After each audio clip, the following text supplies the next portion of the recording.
አምላክ ሆይ ደግሞ ቦታ ላይ እንድንገኝ ስላደረግልን የሰራው ታላቅ ስራ ያንተ ስለሆነ በዚህ ደስ ብሎናልና እናመሰግንሃለን። ክብር በላይ በሰማይ በታች በምድር ላንተ ይሁን። ሁሉ በቀረን ሰዓት የሚሆነው ለስሜ ክብር ይሁን።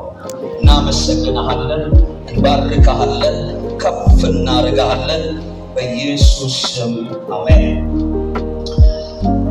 እንግዲህ ብዙ ጊዜ ሰርግ ቀላ ሌላው ተቃራኒው ቀን አሁን ሰርግ ቀን ማውራት አልፈልግም። ሁለት ሰርጎች አሉ።